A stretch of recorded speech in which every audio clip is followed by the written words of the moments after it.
Here is our learning objectives for correlation analysis.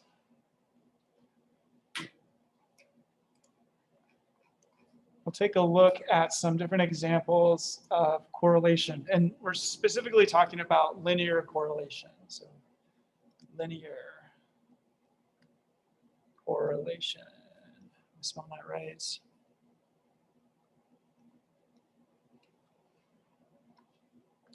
How well do our XY data, our bivariate data, follow along the line? And this metric right here, rho, or P, gives us a value of 1 if they fall perfectly on a line. So this is a positive relationship. As x increases, y increases. Here's a negative relationship.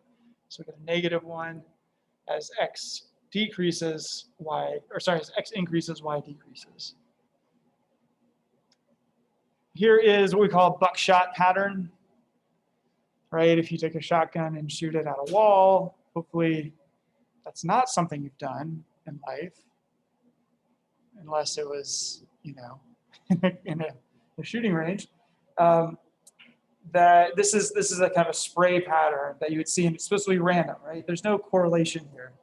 You could draw a line anywhere across this, and it would be equally as unmeaningful as any other line, right?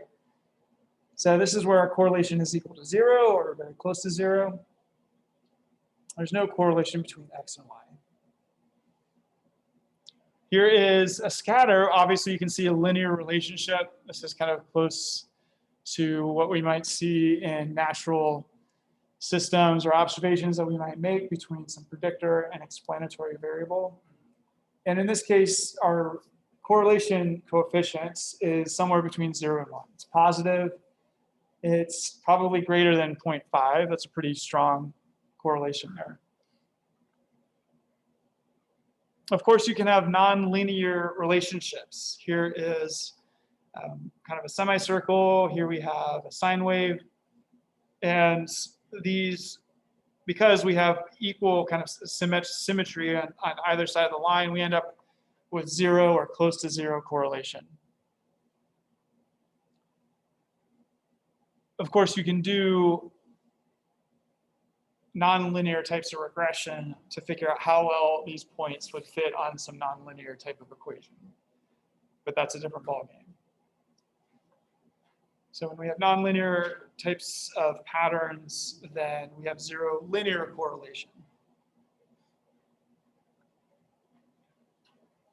So what we're going to be talking about first today is how we can evaluate correlation and calculate it, calculate these metrics rho, and ultimately Rsquared, which is one of these outputs that you'll get from linear regression that people typically use to interpret the results and the strength of the relationship between x and y.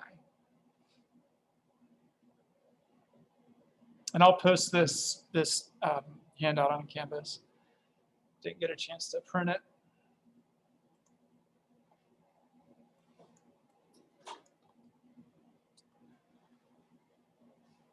All right, so let's look at our what's called correlation coefficients.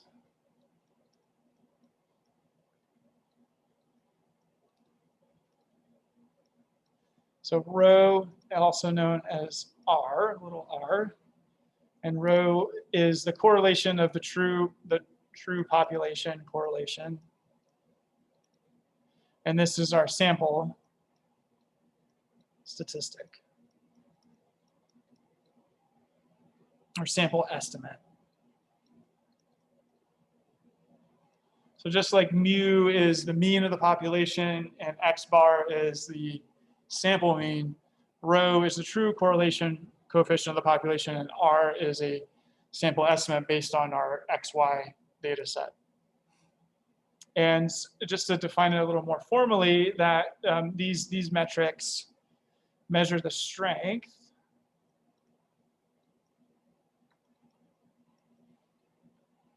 in quotation marks of the linear relationship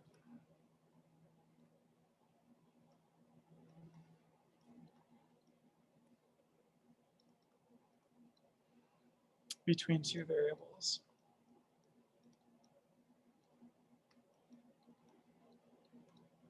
How strong is that relationship? And we can calculate it, we can estimate it from a data set.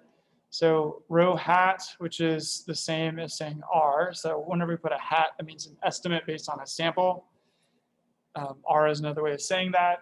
And this is equal to the covariance, which we introduced previously, of X and Y, divided by the standard deviation of X and the standard deviation of Y. If we write this out, this ends up being the sum. I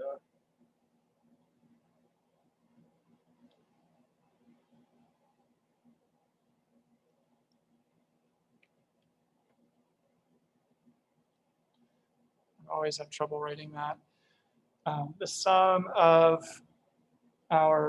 we multiply each X and Y pair together. We subtract that each by the means multiplied by n. So that's our covariance. And then this is just the standard deviation as we normally define it.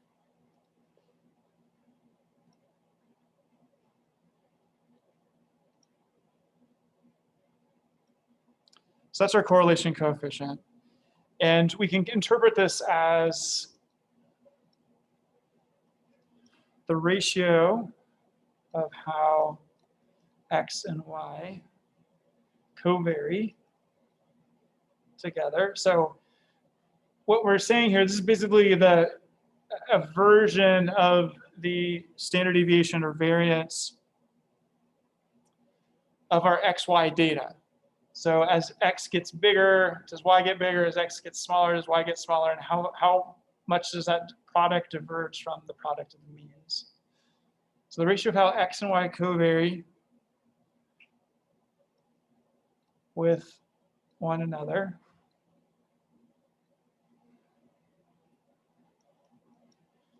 to the product of their individual variances or standard deviations.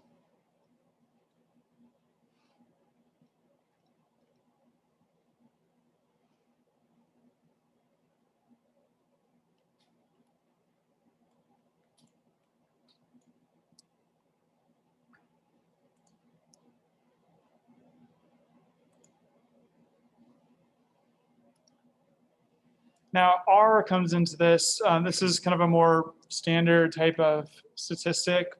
Correlation we can use to just say, okay, do I think my data are correlated? Do they have a linearly correlated? And there's a simple function in R that allows you to compare the correlation of a bunch of different variables with each other. And so if you have a data set and you're looking for correlations, you can plug it in and it says, okay, going back to that water example, or that snow example, the snow water equivalent is correlated with the runoff is correlated with snow water equivalent, 0.7 correlation coefficients, as well as the average summer temperatures of the year before at 0.2, right? And so you can kind of compare a bunch of different correlations and see how strongly they're linearly correlated. If we look at R squared, this is a little bit different, but it's related. R squared is another type of correlation coefficient.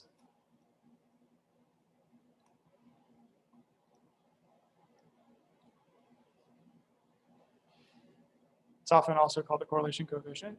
And in this case, R is equal to, a little r is equal to the square root of R squared. So you can calculate it back and forth. And let me just double check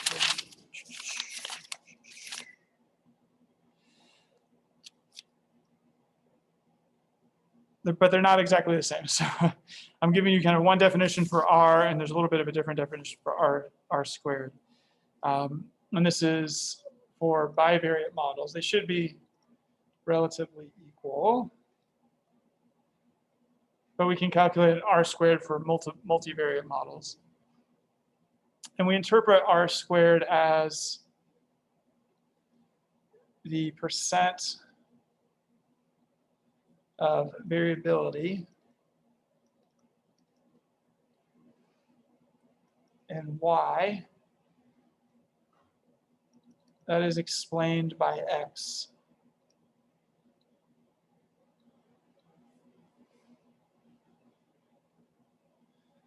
So if we get an R squared of 0.33, then we can say 33% of the variation in y is explained by x.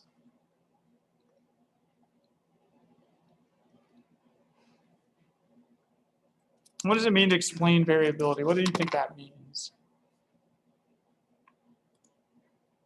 Kind of go back to this.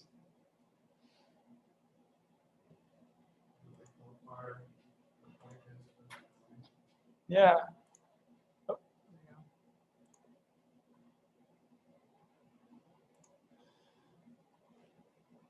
Yeah, how far away the point is from the line, that's the variability.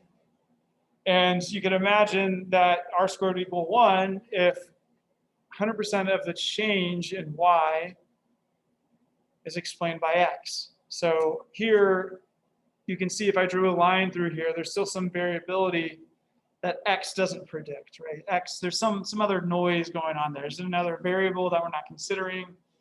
Could just be natural error or randomness, but perhaps there are other variables that explain this noise differently, right? And if you were to plot that as from a regression standpoint, you're kind of starting to get into multiple dimensions here. So right now we're doing 2 dimensions. Here's y, here's x.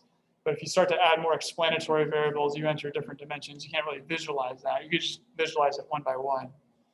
So if this is the relationship between runoff and snow water equivalent, then I could also look at the linear relationship between average summer temperature and runoff. And maybe it's going to be more noisy, but there's still some type of trend in there, and there's some variability that that other variable explains.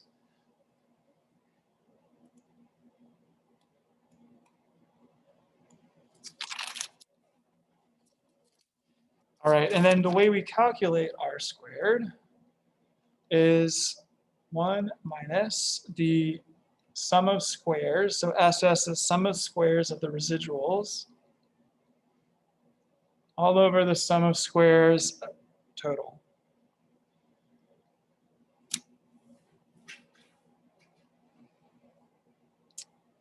So let's just unpack these real quick. So sum of squares of residuals.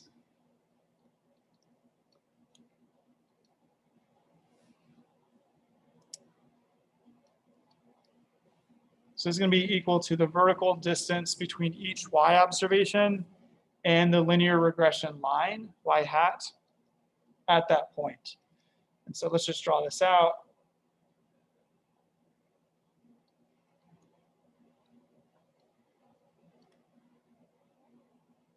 Here's our linear regression line. Here's our data.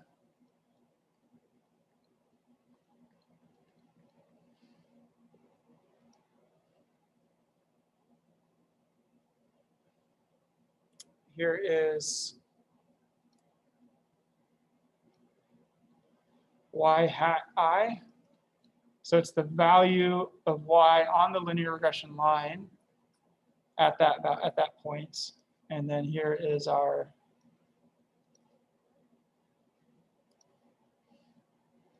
yi. So I'm just taking that vertical distance there.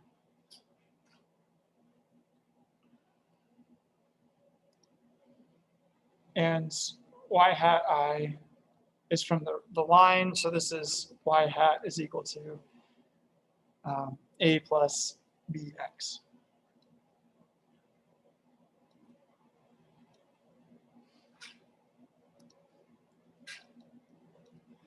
The sum of squares total is equal to the sum of our individual y observations minus the average y squared. And so you could think of this as, if we plot y bar here,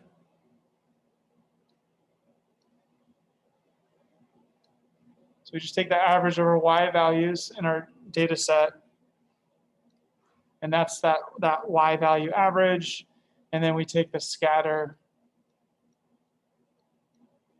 vertical distance, right, between our individual y values and that particular average.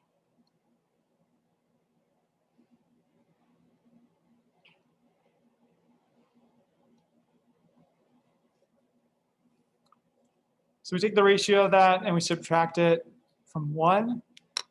And what it's telling us is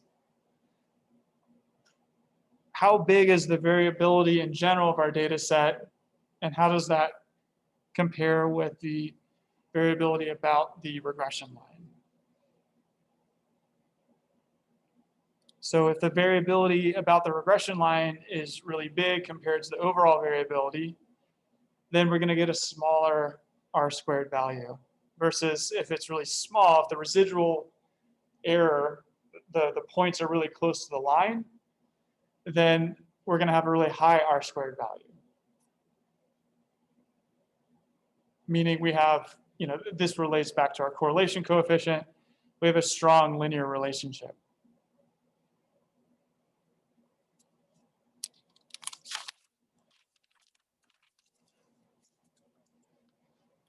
And here's just a visual that I'll post on Canvas of that. So here's the sum of squares total. Here's y bar. We're taking the difference of all of our observations from that mean y value.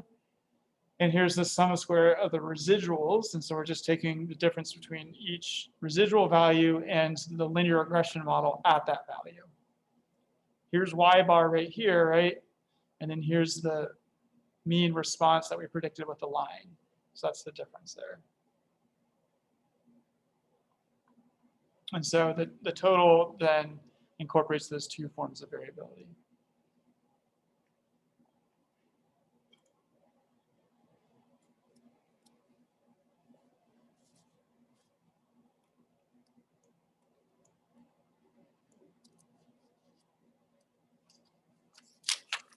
Let's talk about confidence and prediction intervals and bands.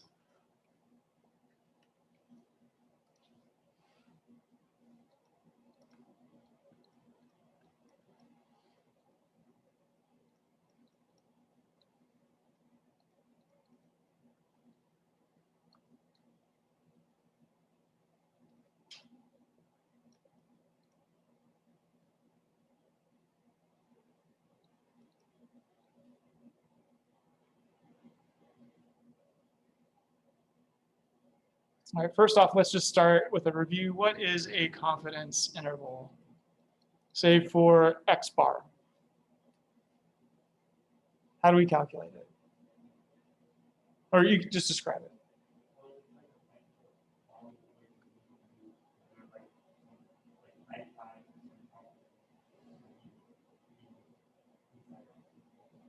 Yeah, there's this kind of this 95% uncertainty zone, right, on either side of this. So we can calculate from a sample, X bar. And then we can calculate this range that quantifies the uncertainty of X bar, right? And it also, kind of rigorously speaking, if our sample comes from this true population mean that has some value along the x-axis, then we'll just say the 95% confidence interval for X bar will cross this line 95% of the time. Well, the intervals for a given sample from this population will overlap with the true population mean 95% of the time. It's a bit of a tongue twister, mental gymnastics kind of thing.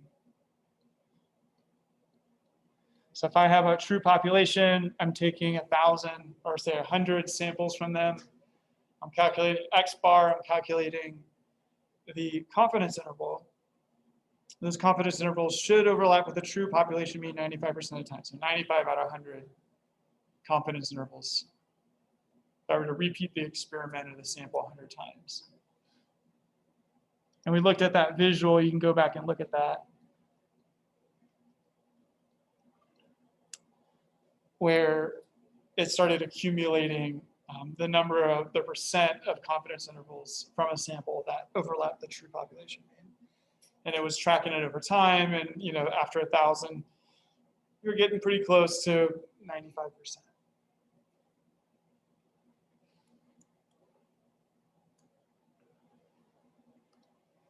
So if we go to a linear regression equation, y hat is equal to a plus bx. Then we have these coefficients here, a and b, right? The intercept and the slope. And we can treat a and b as sample statistics, just like x bar and s. And we know that x bar has its own sample distribution. What's the sample distribution of x bar, Evan?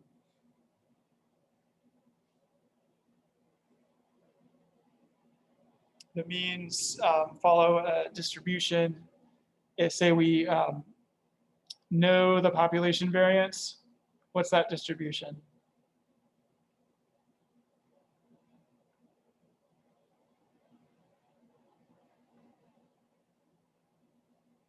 What distribution does Z follow? Normal. And if we don't know,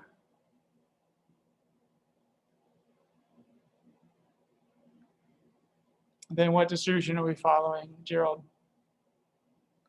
T distribution. Okay. So A and B also follow the T distribution.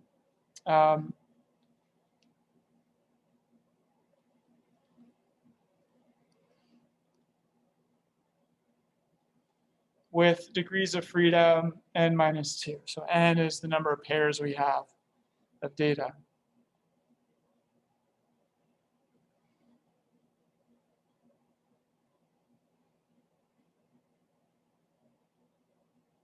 So we can use this T distribution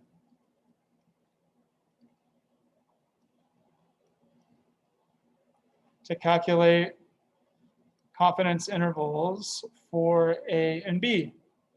And this would get back to a hypothesis test. If I have a confidence interval for B, and if we go back to, for example, the mercury concentration in fish length, or sorry, mercury concentration in fish tissue is equal to, it has a linear relationship between the length of the fish. So we can measure the length easily. Measuring the mercury concentration is hard.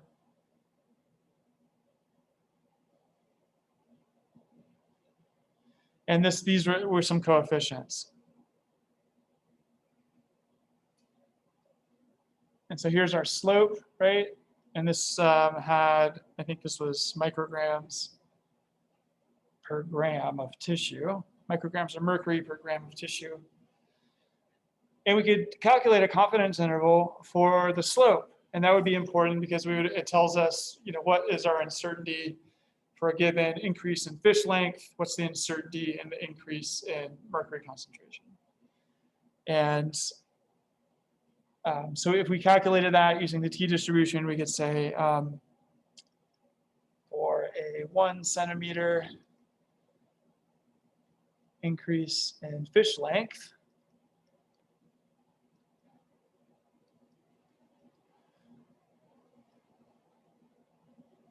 we can expect a 0.0003 micrograms per gram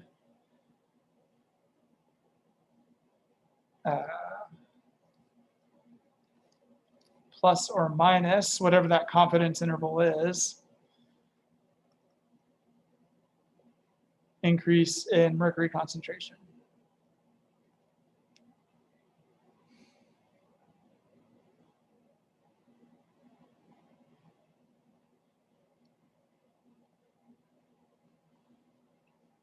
So that's helpful, right? That's important. It gives us some uncertainty.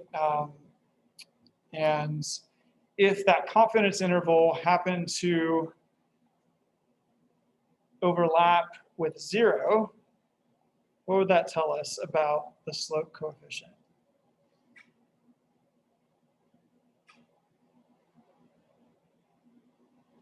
Or the t statistic or the t-score for that slope coefficient?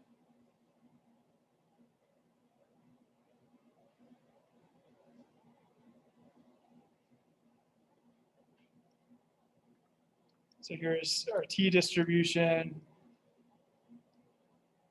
0. Actually, no, sorry. That has units of t. If I calculate a t-score for this, is that t-score going to be more extreme than some critical t threshold value that we calculate? Gina, what do you think? If it overlaps with 0, no. And so we don't have, if we go back to the t distribution hypothesis testing, we wouldn't be able to reject the null hypothesis that our slope is not significantly different from 0. So that's how that would play out.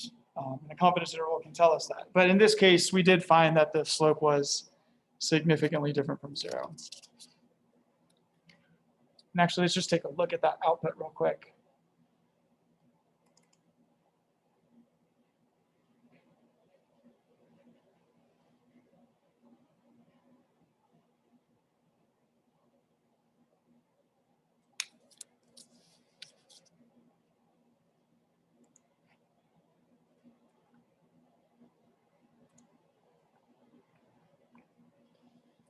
So if you look at this output from R, this is, we did summary of the linear model that we put in this object fit.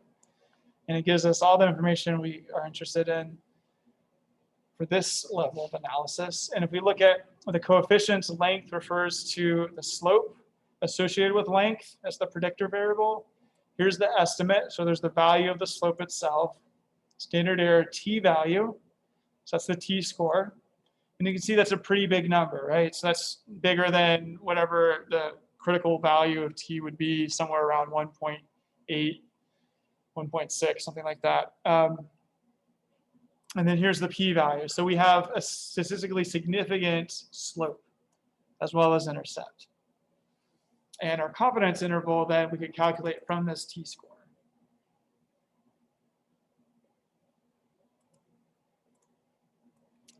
But what I really want to talk to you all about is the fact that we can do this for the entire line. And so now we're going to look at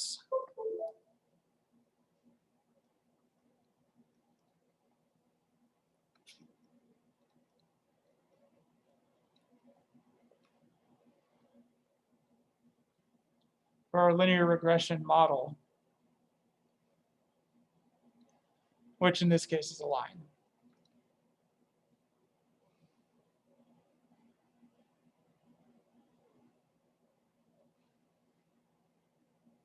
And we'll go back to our regression equation, y hat is equal to a plus bx. And if we want to do an interval for some value of y hat, which is just the value of y along this line that we fit to our data,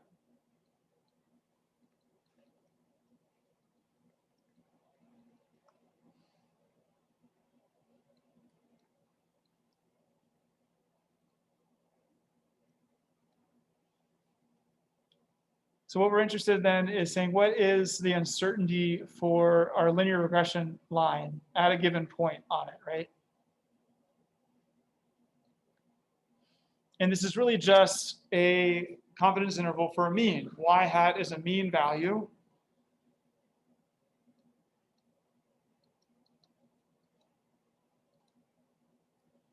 If we put in an x value, we get out the mean value we'd expect, or the mean response we expect from our linear regression model. And so we can write this a little more formally, where this is equal to this interval. And so this is kind of notation for an interval of the true mean value, whatever that is, of y given x, evaluated at some level 1 minus alpha, some confidence level of 1 minus alpha. And so typically alpha is equal to 0.05, and this would give us a 95% confidence interval. So the way you would actually calculate this is we get our value, y bar, y hat I, given some xi value. And then we say plus or minus t, 1 minus alpha over 2, n minus 2, so degrees of freedom.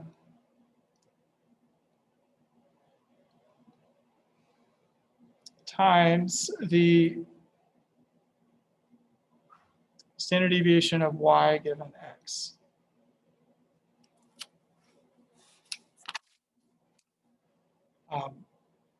And then this last one right here is what's also known as the standard error of the regression.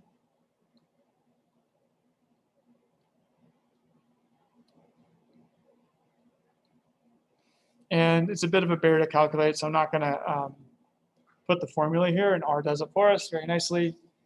So, but it is in your book, and it's just a big clunker of an equation. So,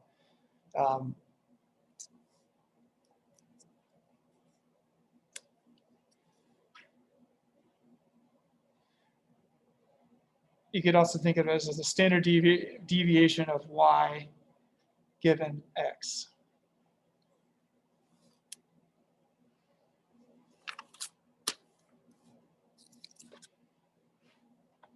So you can imagine then if we did this for each potential value of x, right? If we made this perfectly small scale sequence of x from 0 to whatever, we can calculate the confidence interval at each value.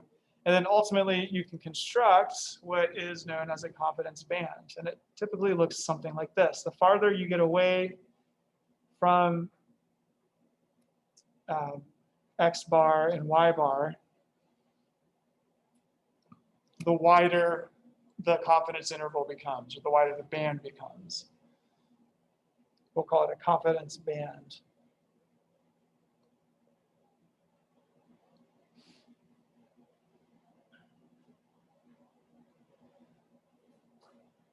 And so we can use this band then to visualize what our uncertainty is and actually estimate the value of the uncertainty of our prediction of the mean response, so y hat,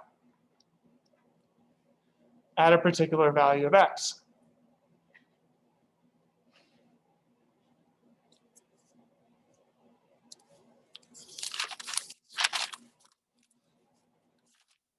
But that's important, that's helpful. But if we want to predict, and this is kind of a fine point that will take a little bit to understand, if we want to be able to predict the future value of y given x, then we need what's known as a prediction interval or prediction band.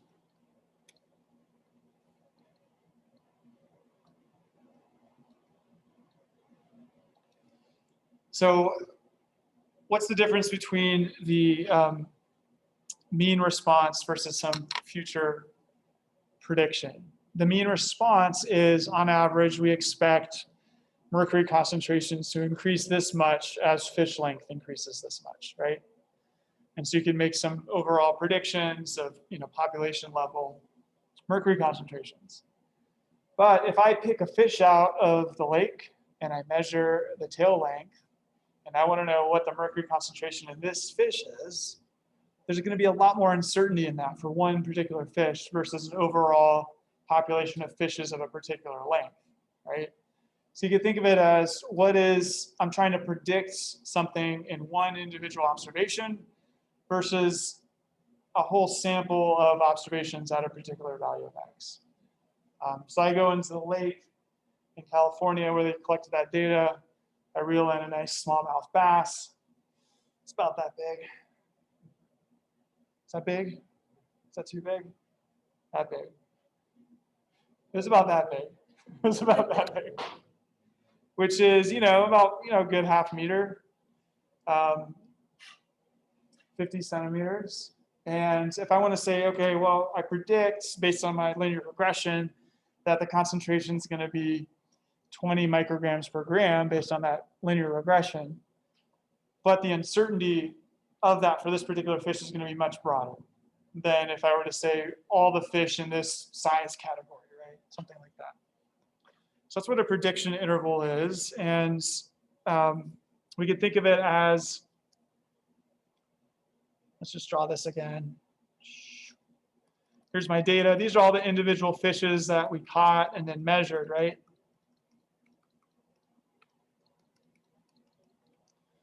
And here's length in millimeters, and here is mercury concentration in micrograms per gram. Here are my confidence bands.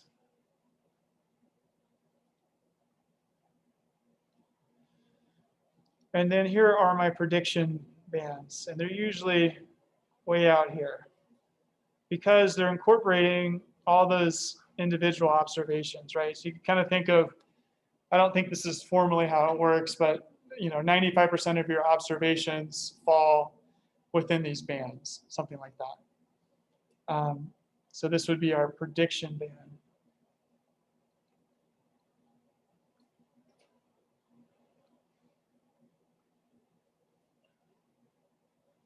So y hat is equal to a plus bx plus error, some error or variability in that.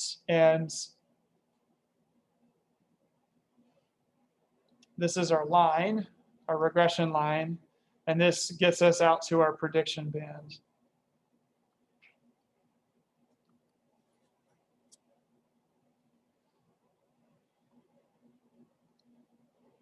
So if I were to just draw for a particular value of x up through here,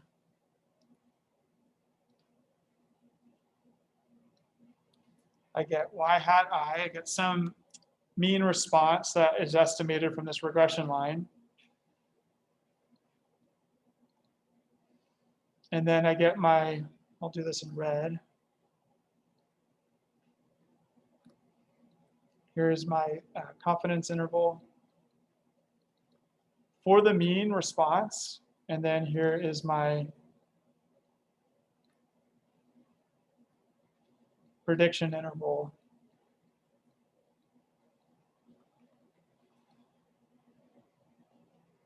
Or we'll just say a single prediction or single outcome.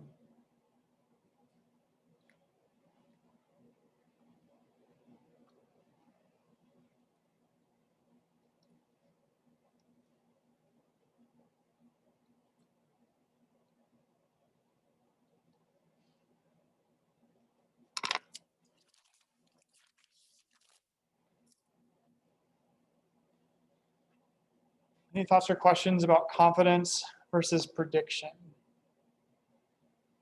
I'm kind of introducing a very, without a lot of context right now. And so let's look at an example in R, and then you'll also do this for the data analysis project.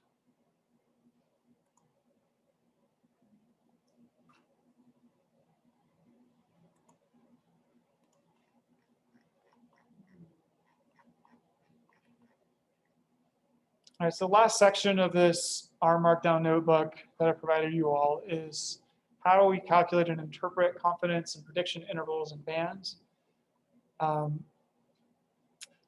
It's a bit of a clunky process, and I give you the code on how to do it.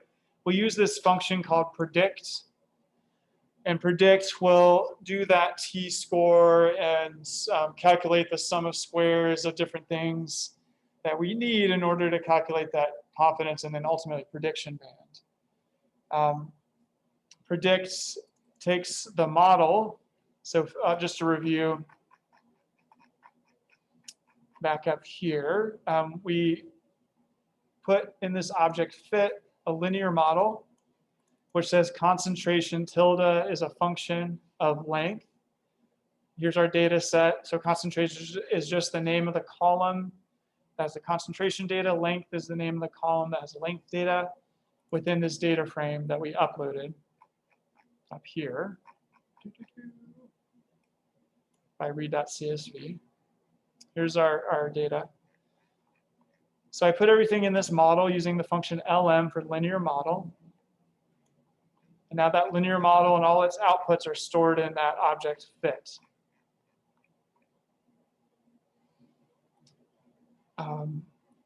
So just briefly on how this works, I take the range of our fish length data. So this is the range of our x's.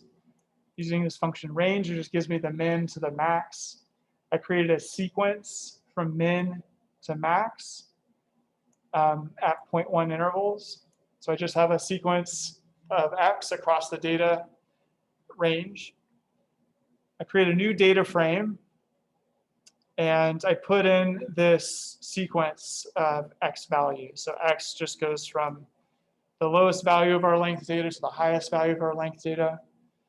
I noticed in the Monte Carlo simulation in some previous labs, when you all are trying to plot a PDF, you often put in just the sample itself, which is just the random values.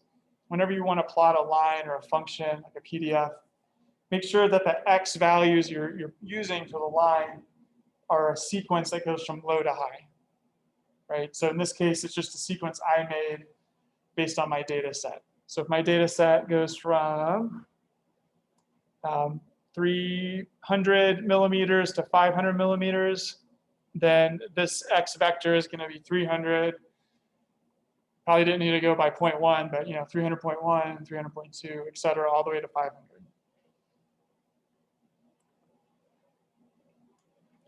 So the new data frame, and basically what I'm doing is the way predict works is it needs a data frame, and it takes whatever x values I give it and then calculates the confidence interval and prediction interval.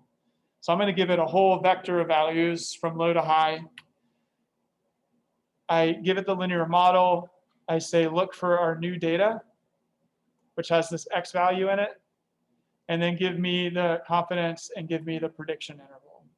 So now I get a vector of values for upper and lower confidence and upper and lower prediction values.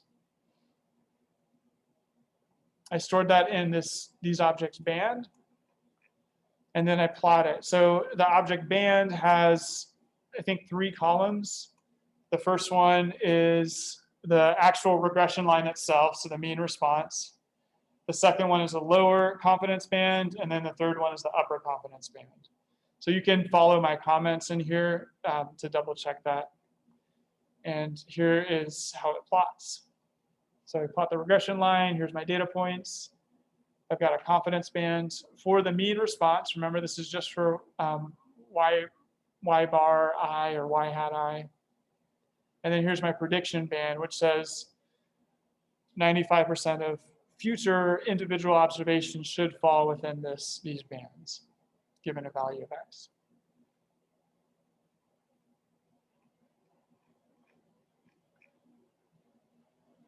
And of course, you can use these functions to evaluate a confidence interval or a prediction interval for an individual value of x. So I want to know what the average mercury concentration will be at a length of 50 centimeters. And here's my confidence interval right there. So here's the mean value, the fit, and here's the lower, and upper. And then same for prediction. Here's the fit, it's the same number, but now I get a wider interval. So this is for the individual fish that I caught.